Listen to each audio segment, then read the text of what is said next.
Nosotros a levantar nuestras Biblias. ¿Se acuerdan el texto que usamos? Vamos a hacer un poco diferente el culto hoy porque tenemos los bautismos, entonces vamos a ir a la palabra de Dios, vamos a concentrarnos ahora y luego todo el tiempo va a ser concentrado en ustedes, que hoy es un día muy importante para ustedes, pero vamos a llegar a ese momento en un momento. Tenemos un texto que nosotros estamos diciendo todas las semanas que dice así. A ver, creo que lo tenemos. ¿Se acuerdan del texto? ¿Funciona o no? ¿No? Tenemos un problema con el Bima, cuando eso se calienta, no sé qué es lo que está pasando. Pero como dice el Espíritu Santo, si oyeres hoy su voz, no endurezcáis vuestro corazón. Amén. Y yo espero que hoy usted tenga esa capacidad de ablandar no el corazón, el músculo, porque la Biblia cuando se refiere al corazón se refiere básicamente a la mente, a la cabeza. Es decir, con la cabeza es con la que pensamos y con ella es la que nosotros nos podemos comunicar. Bien, si usted me da un momento, yo quiero hoy contarles y especialmente a ustedes también.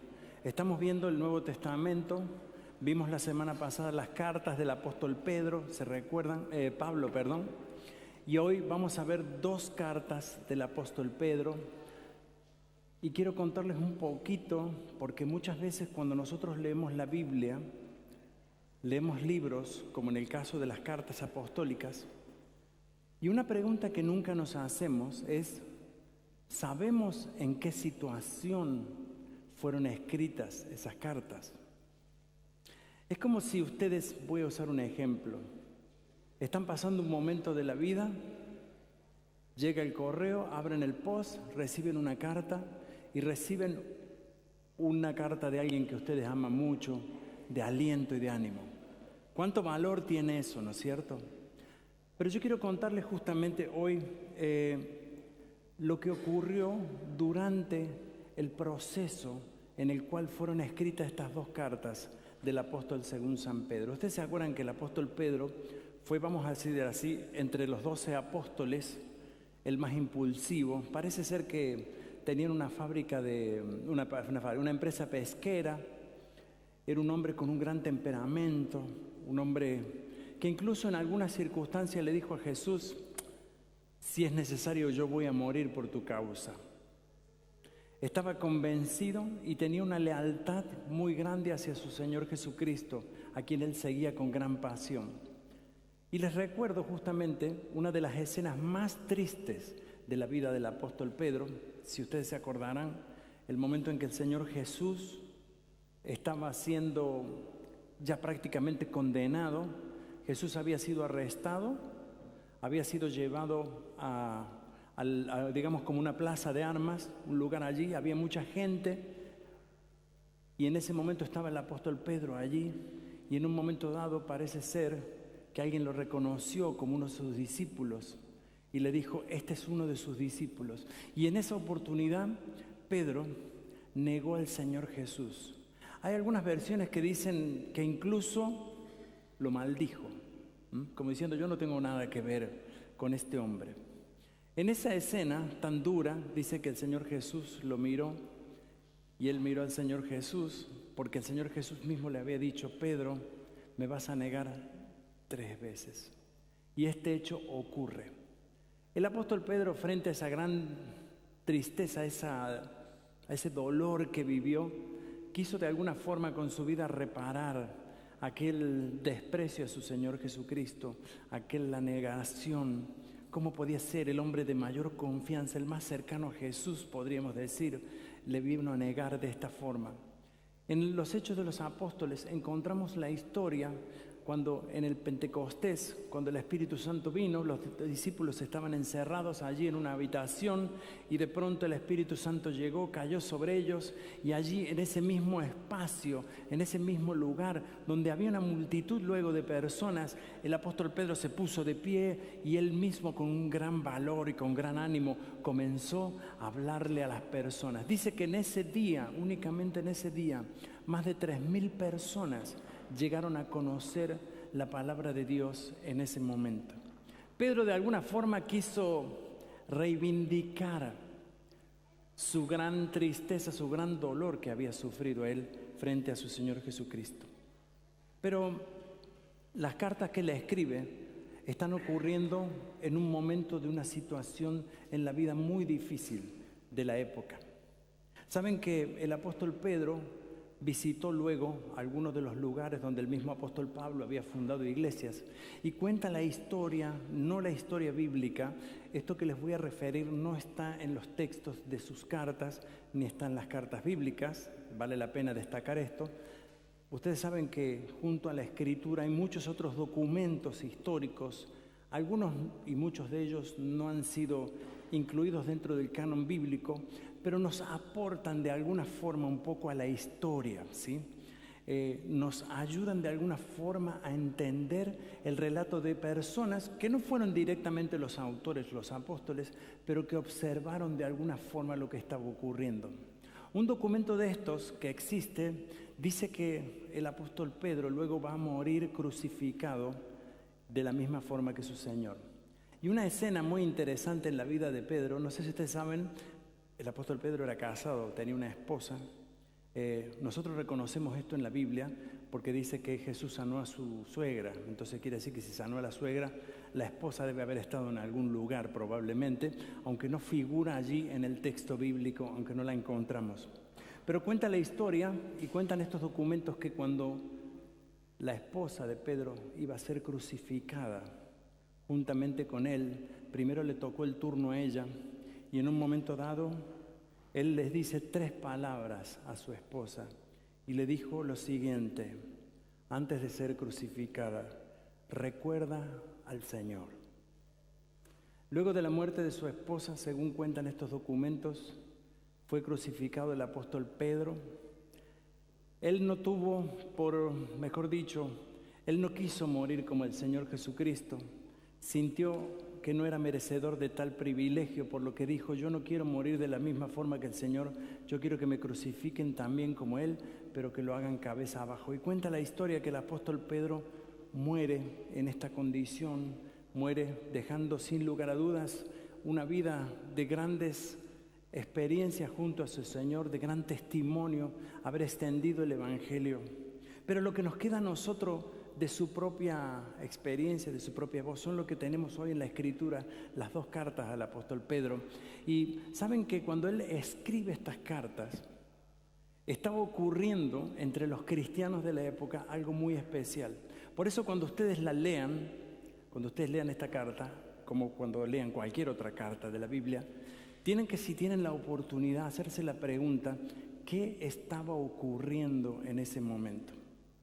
El marco histórico de la situación cuando Pedro escribió sus cartas cuenta la historia que la ciudad de Roma había sido incendiada, había sido prendida a fuego.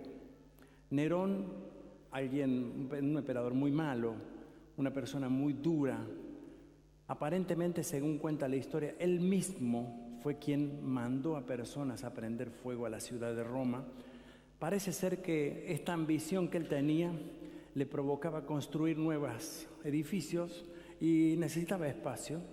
Entonces, para hacerse el espacio, mandó a prender fuego un poco de la ciudad. Allí tendría espacio para construir sus edificios. Esto a la gente de Roma no le cayó bien.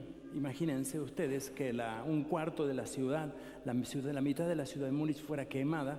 La gente estaba enojada, encendida. Entonces lo que hizo Nerón fue culpar a los cristianos de este hecho. Dijo: la culpa es de los cristianos. Ellos fueron los que encendieron el fuego. Esto se encendió a que toda la ciudad, la gente, comenzara a tener un odio sobre los cristianos.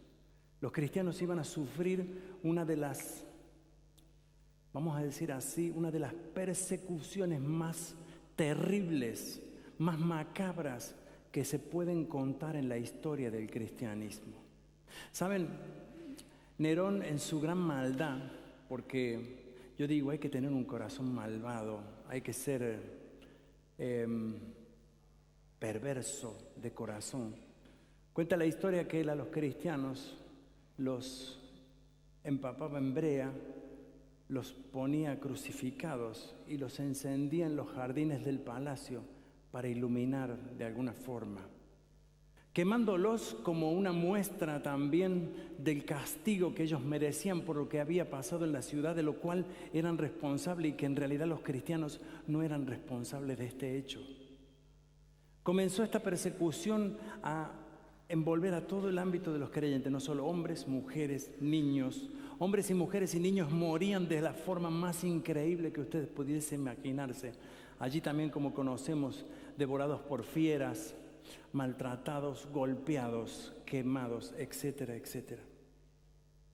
Frente a esta situación, el apóstol Pedro, escribe esta carta. No sé qué ustedes podrían expresar a personas que están viviendo un gran dolor, un gran sufrimiento. ¿Cuáles son las palabras correctas para decirle a un cristiano que por causa de su fe, por causa de su identidad, tiene que sufrir tremenda persecución, tremenda muerte y tremendo dolor? Cuando uno mira las cartas del apóstol Pedro sin conocer este contexto, muchas de las cosas que escuchamos allí, que leemos, tienen un significado muy poético, tal vez, muy romántico. Pero cuando conocemos el trasfondo de lo que estaba ocurriendo, cada palabra que encontramos allí en las cartas del apóstol Pedro nos demuestran un texto que está en el capítulo 1, versos 6 y 7 de Primera de Pedro. Quizás a lo mejor lo podemos tener para leerlo, si el Beaman no nos hace streiten, como dice así. Escuchen, imagínense la escena, porque usted tiene que darse cuenta qué es lo que está pasando. Los cristianos están muriendo, la gente está siendo perseguida. Usted no sabe si sale ahora a la calle o lo que puede ser que en el pronto entran en su casa, le prenden fuego, le golpean, lo maltratan. Dice el apóstol Pedro: así que alégrense de verdad. Les espera una alegría inmensa, aunque tienen que soportar muchas pruebas por un tiempo breve. Estas pruebas, esto que ustedes están viviendo ahora, demostrarán que su fe es auténtica. Están siendo probadas de la misma manera que el fuego prueba y purifica el oro. Escuchen la comparación. Aunque la fe de ustedes es mucho más preciosa que el mismo oro, entonces su fe, al permanecer firme en tantas pruebas, les traerá mucha alabanza, gloria y honra en el día de que Jesucristo sea revelado a todo el mundo. Alégrense. ¿Cuál era el motivo de la alegría? Si yo pienso humanamente, el motivo de la alegría no existía, porque en ese momento había tristeza, dolor, pérdida. Pero lo que hace el apóstol Pedro, le dice a los cristianos: cambien el foco de su vista.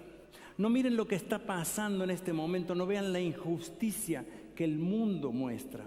No vean lo que este gobierno, este gobernador, estos dirigentes, estos poderosos, incluso religiosos, están haciendo. Vean lo que está ocurriendo dentro de ustedes mismos. Vean lo que se está generando en ustedes.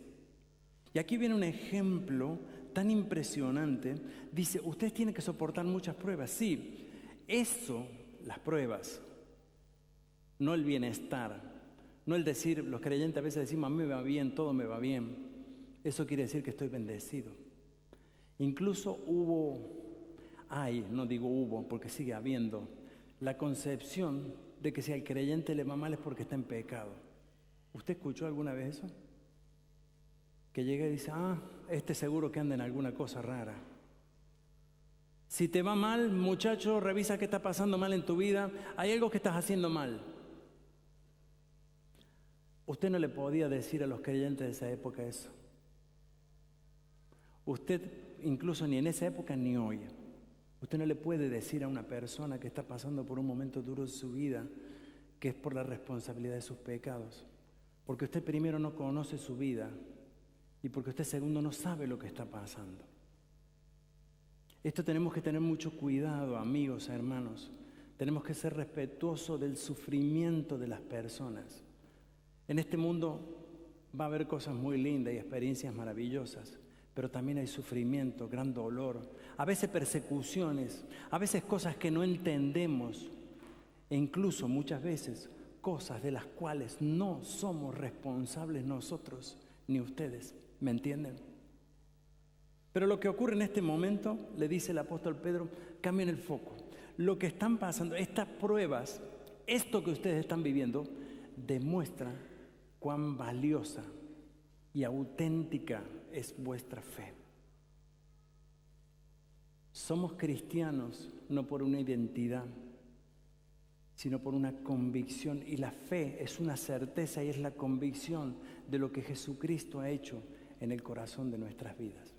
Imagínese usted la experiencia que tiene que tener una persona con Cristo, con Dios, para que ni la muerte, ni la vida, ni principados, ni potestades, ni lo presente, ni lo porvenir, para que ninguna cosa creada lo separe del amor de Dios. ¿Cuán grande tiene que ser esa experiencia? ¿Usted se habrá enamorado alguna vez? Quizás aquí hay muchos enamorados, algunos todavía no se enamoraron, pero cuando usted se enamora, ¿qué lo separará del amor de su vida? Nada.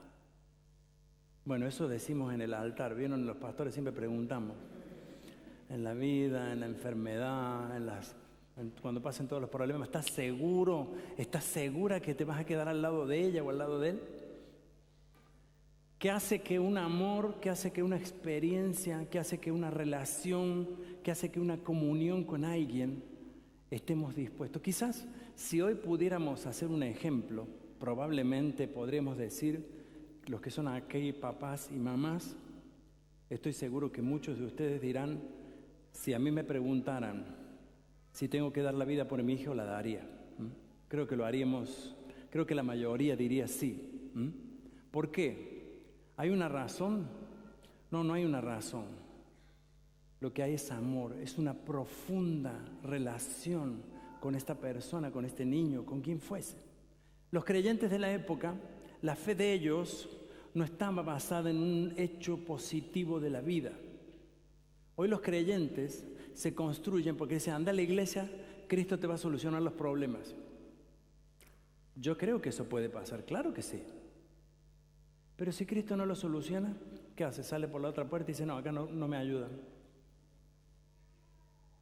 Mucha gente dice, ve a la iglesia porque va a pasar esto, te va a ir bien, vas a tener un mejor trabajo, vas a ganar mejor dinero.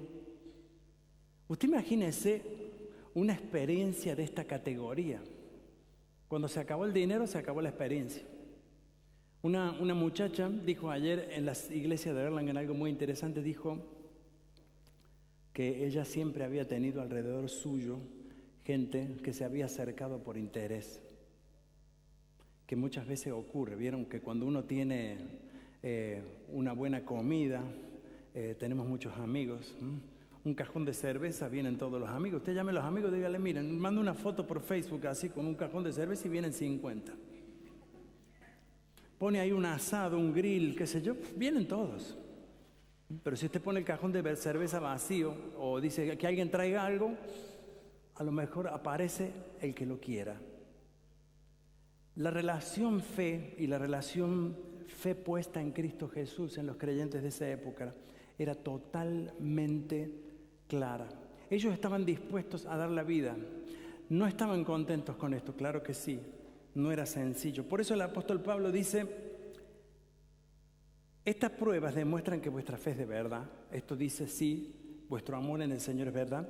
Y está siendo probada de la misma manera, aquí viene el ejemplo, que el oro es purificado con el fuego. Ellos sabían qué representaba el fuego. No creo que el fuego que los cristianos tuvieron que vivir en la época les purificara, no.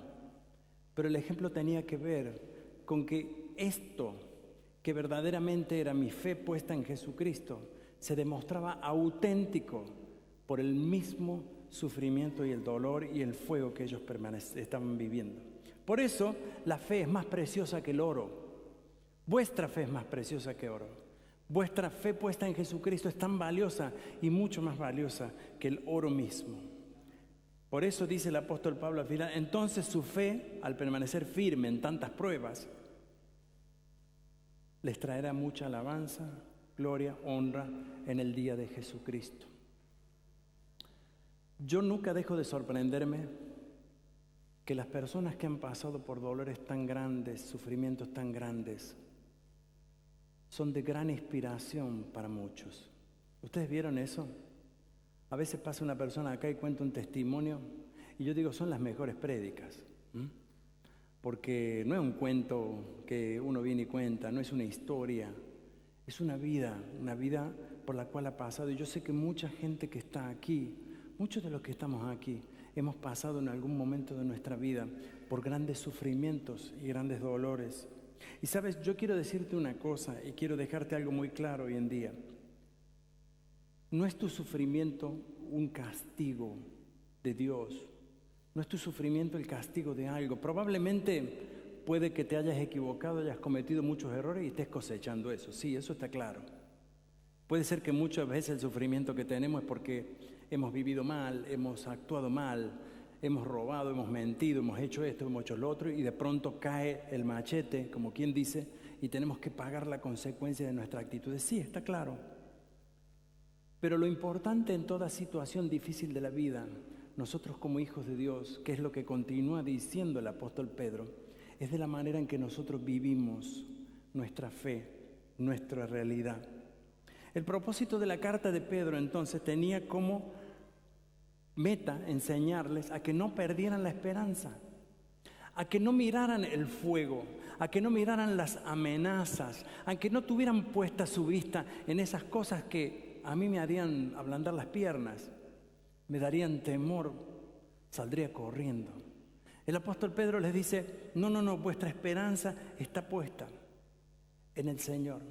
Les enseña además a vivir sin amargarse,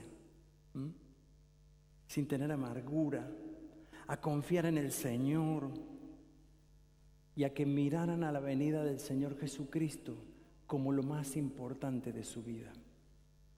En realidad, lo que él trató de impresionar a sus lectores es decirle, vivan una vida obediente, en victoria, aunque bajo aflicción, afligidos, pero no derrotados, probados por todos lados, pero firmes. ¿Saben que no quiero ser masoquista, pero la experiencia cristiana en el sufrimiento y en el crecimiento de nuestra fe es un desarrollo totalmente natural, sano, productivo? Usted va a ver que las personas que le rodeen en su vida y que sean personas de fe, gente de fe, que uno los admira, dice, ¿cómo tiene esta fe? ¿Cómo es esta mujer o este hombre? ¿Qué gran personalidad que tienen? No, la fe no es personalidad. La fe se desarrolla conociendo en intimidad nuestra relación con Jesucristo. Por eso cuando usted está por eso dice el apóstol Pablo, dice, tengan en cuenta, ni la muerte, ni la vida, ni principados, ni potestades, ni lo presente, ni lo porvenir, nada los va a separar del amor de Dios. No tengas miedo. Saben que hay algunas imágenes, es decir, no hay video, por supuesto, de esa época, pero hay algunas imágenes, si usted busca en la internet, de lo que sufrieron los cristianos en esa época. Usted va a ver imágenes en dibujos, en pinturas, que se conservan hasta el día de hoy.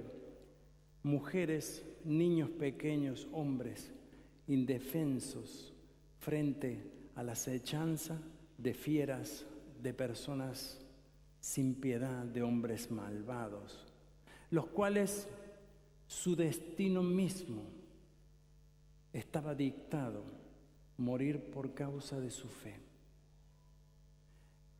Yo no sé si usted está preparado hoy como cristiano para enfrentar una prueba tal en la vida de su fe. Yo creo que hoy si nos ponen una pistola así de frente y nos dicen, a ver, si dices que eres hijo de Dios, en este momento termina tu vida, ¿qué contestaríamos? ¿Para dónde saldríamos corriendo? ¿qué diríamos? Yo sé que no vamos a tener, y Dios quiera que no tengamos esta experiencia. Vivimos en una nación con una gran seguridad. Creo que en Alemania nos sentimos súper cómodos.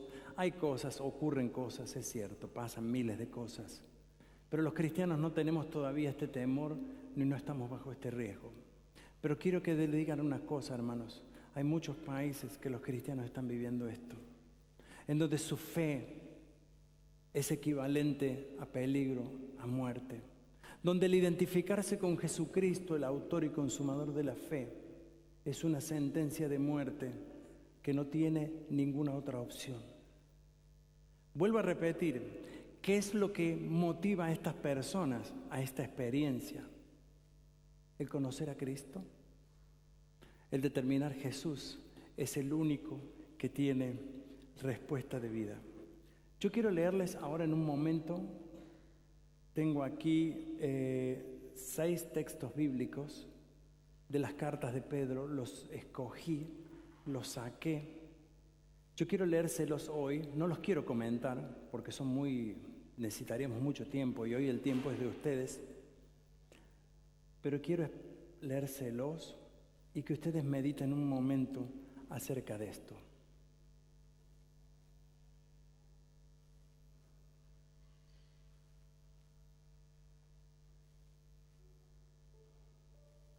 Los textos bíblicos siguientes van a dar una claridad de lo que es ser un cristiano en un mundo donde es solo para valientes, solo para valientes. Dice el apóstol Pedro: por tanto, vivan como hijos obedientes de Dios, no vuelvan atrás a su vieja manera de vivir con el fin de satisfacer sus propios deseos. Antes lo hacían por ignorancia. Primera cosa, no vuelvan atrás. Acuérdense de esto, no vuelvan atrás. Va a haber muchas oportunidades en la vida para volver atrás, con nuestra fe, nuestra vida antigua, que uno corrió de ese lugar, escapó y ustedes están escapando de la vida antigua y en el bautismo va a ocurrir algo simbólico, no ocurre nada ahí, no tengan miedo. Pero el simbolismo del bautismo es así como murió Cristo, yo muero, mi vida es lavada y resucito una nueva vida. Cuando uno nace de nuevo y vive de nuevo, no vuelve para atrás. Segundo texto dice: por lo tanto, desháganse de toda la mala conducta. Acaben con todo engaño, hipocresía, celos y toda clase de comentarios hirientes. Yo me imaginaba a los creyentes de la época, este Nerón malvado. ¿Cuántos comentarios habrán surgido de ellos al ver a sus hermanos, amigos, compañeros morir en el fuego? Esa mala conducta no tiene que estar más en ustedes. Tercer texto dice: procuren llevar una vida ejemplar entre sus vecinos no creyentes. Si en esa época decir que era ser cristiano era ser muerto. Pero acá hay un ejemplo muy importante. Así que, por más que ellos los acusen de actuar mal, que era lo que hacía justamente Nerón, verán que ustedes tienen una conducta honorable y le darán la honra a Dios cuando Él juzgue al mundo. La imagen que tenemos hoy de los cristianos de esa época, el recuerdo que tenemos de esa época no es del malvado Nerón o la gente, sino es de la vida de los cristianos, que mostraron, que dijeron: yo tengo la capacidad, si es necesario, de morir. Cuarto versículo dice: la voluntad de Dios es que la vida honorable de ustedes, escuchen esto, haga callar a la gente ignorante que los acusa sin fundamento alguno. Esto tiene sentido. Dice que Jesús fue humilde hasta la muerte. Y después que Él estaba siendo crucificado en la cruz, ¿se acuerdan lo que la gente dijo? Verdaderamente este era el Hijo de Dios. ¿Por qué lo dijeron? ¿Porque se bajó de la cruz y fue libre? No, por su vida, su testimonio. Primera Pedro 3:13 dice, ahora bien, ¿quién querrá hacerle daño a ustedes si ustedes, están deseosos de hacer el bien? Pero aun si sufren por hacer lo correcto, Dios va a recompensarlos.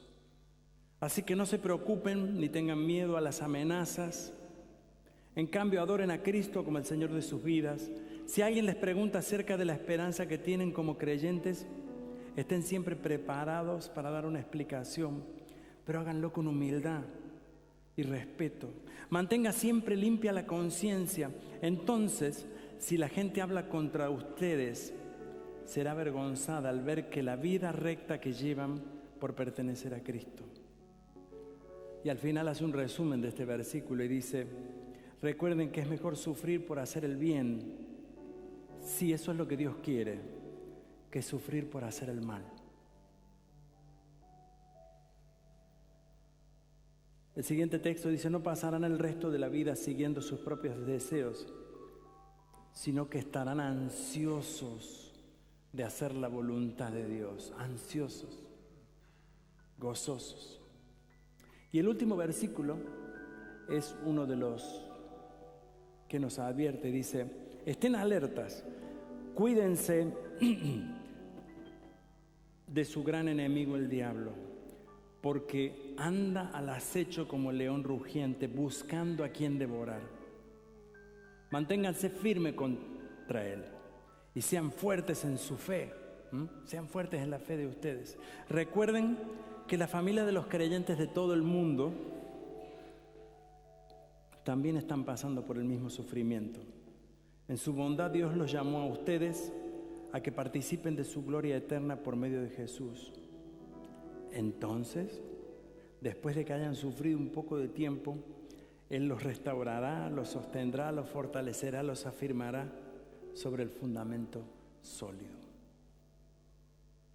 Amigos, hermanos que están hoy aquí, a ustedes que hoy van a bautizarse, la gente hoy los va a ver a ustedes ahí adelante y muchos amigos están aquí para acompañarles en este paso que es muy lindo. Pero aunque todo este momento sea un escenario muy lindo, yo quiero hoy apelar a la fe de ustedes, que se agarren de eso y no se suelten nunca. En la vida van a venir muchos problemas. No estoy profetizando, es lo que es. Pero aún las situaciones difíciles de la vida, vamos a necesitar esa fe, más poderosa que el oro, para enfrentarlo. Con esa misma fe vamos a crecer espiritualmente. Con esa misma fe van a educar a vuestros hijos, van a aconsejar a vuestros amigos, a las personas que les rodeen.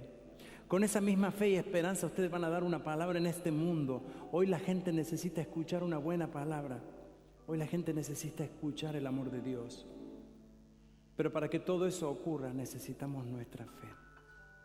Yo quiero hoy, en memoria de todos esos cristianos que murieron por su fe, que nosotros como iglesia hagamos una oración de agradecimiento a Dios por ellos. Han pasado miles de años. Yo no quiero en esto hacer un culto a muertos, nada, no. Quiero dar gracias a Dios por la vida de ellos, porque hoy me inspiran a mí, te inspiran a ti. Ellos pagaron un precio que hoy para nosotros los hijos de Dios es el mayor trofeo. Ellos murieron diciéndonos a nosotros, vale la pena. No se rindan, no aflojen, manténganse firmes. Ellos agarraron las manos de sus hijos, de sus familiares y aceptaron la sentencia para no doblar sus rodillas, para no entregar su fe y su testimonio de Cristo Jesús. ¡Qué regalo! ¡Qué maravilla! Vamos a inclinar nuestro rostro hoy y vamos a dar gracias a Dios. Y yo quiero dar gracias a Dios también por la vida de los cientos de creyentes en este momento que están corriendo peligro su vida en el mundo. Y que el Señor bendiga la vida de ellos, les fortalezca. Señor Jesús, oramos hoy con un corazón de gratitud. Te damos gracias por la vida de estos hombres y mujeres y niños que, Señor, de alguna forma tuvieron que sufrir de forma tan dura por causa de su fe. Damos gracias, Señor, por el testimonio de sus vidas hoy. No conocemos sus nombres, no sabemos quiénes fueron, sabemos que fueron muchos. Pero, Señor, hoy honramos la vida de ellos y te damos gracias. Hoy oramos, Señor, por los miles de cristianos en el mundo hoy que están sufriendo, padeciendo aquellas sentencias de muerte que están dictadas hoy por causa de la fe en Jesucristo. Que tú les sostengas, los fortalezcas. Señor, danos valor a la iglesia hoy a testificar, a hablar de Jesucristo. A ti sea la gloria y la honra, Señor, en este día. En el nombre de Jesús. Amén y amén. Amén, queridos hermanos. Y ahora vamos a pasar al momento del bautismo, así que yo después voy a pedir a alguien que le avise a la gente de los chicos de la escuela dominical. Nosotros vamos a preparar para el bautismo. El bautismo quiero explicarlo porque es algo muy importante. Ustedes ya lo saben, pero quizás han venido gente que no saben qué es lo que pasa.